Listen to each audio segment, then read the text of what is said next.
medieval Asian societies. Medieval Asian societies. And one thing we should keep in mind is that Chapter 1, Lesson 1 is about the classical world. So we're talking about the earliest civilization. So 3000 BC, all the way up to around the year 500, okay? And then we enter the medieval period, which is about 500 to 1500. Now, we talked about China in the ancient period. They had great flourishing empires and dynasties. We last picked up on China. We had the Han Dynasty from 200 BC to 280. And then there's about 350 years where there's no one group in charge of China. Around the year 587, the Sui Dynasty reestablishes control of all of China. This is a map of the Sui Dynasty. You can see this is a really big dynasty, okay? This is modern China in the dotted lines, and the Sui Dynasty was pretty much very similar to the size of modern China. But it only lasts for about 40 years, 30 years, okay?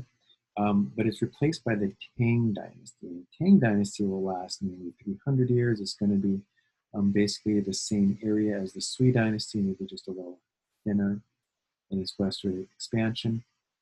And during these, and then the Song Dynasty, which I don't have a map of, is the same basic area, and it lasts for about 300 years. So what we see is for about 600 plus 700 years, the empires in China were controlled by the Chinese. They were dynastical. They were ruled by dynasties, 3 different dynasties. They had a lot of amazing achievements during this period. During this period, arguably, China is the most advanced civilization on Earth. They come up with things like guns and gunpowder, first used for fireworks. The bicycle, I believe, was invented in this period. An early water compass that was invented in this period. China has this really advanced culture, probably more advanced than the rest of the world. They create the Silk Road, which is a road that connects Baghdad to China, and they monitor it and keep it safe for traders.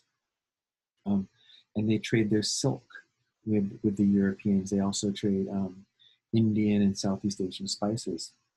Again, third time, China is one of the advanced civilizations during this period.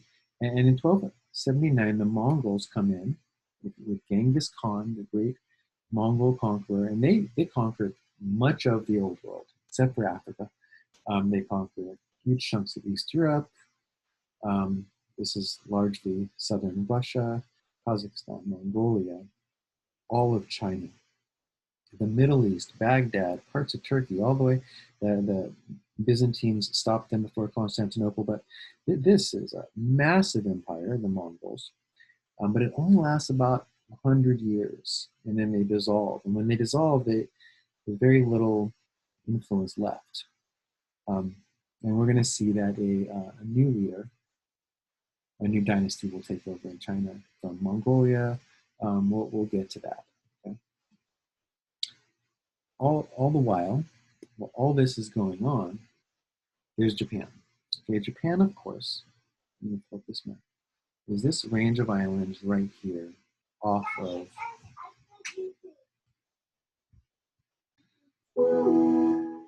So again, we're talking about Japan here, and it's these islands. One thing about islands off of China, mainland, or Korea, is that they're hard to get to.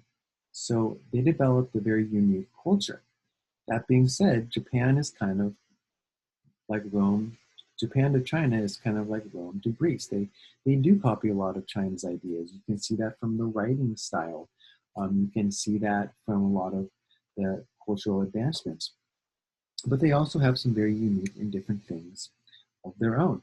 The Japanese this is the era of the samurai. And their society is set up a lot like medieval Europe, which we'll talk about tomorrow, where there's someone on the top, right? This is your leader. And then the leader hands out land to lords, like you would see in China, in Europe, we call them daimyo.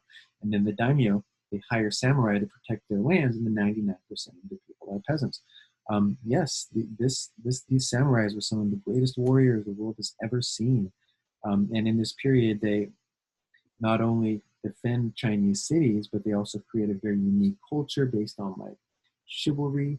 There are a lot of connections between Japan and Europe during the medieval period, although there's very little evidence that they met, shared ideas, for whatever reason. Um,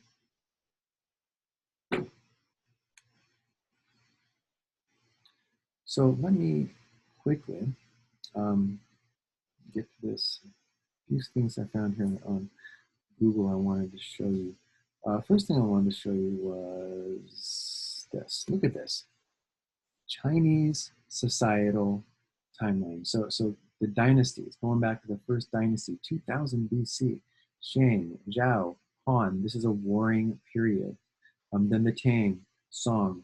We're going to see after the Mongols come the Ming, and then the Qing, and then of course the modern period. So it's a really cool looking timeline of Chinese culture, of Chinese dynasties. And here's a piece of Japanese art. The Japanese also developed a very distinct style of art in the palaces. The courtiers, the royalty had a very unique style of dressing. They would wear multiple layers of clothing. They would have these big long tails on their clothing. Also, much art of Japan is about nature, and of China, which shows the importance nature played in their society. The Japanese created kabuki theater, which is an early form of plays, right? Like we have today. Go to the Pantages, check out Hamilton. It's on Disney Plus. It's amazing. You should see it. They had a really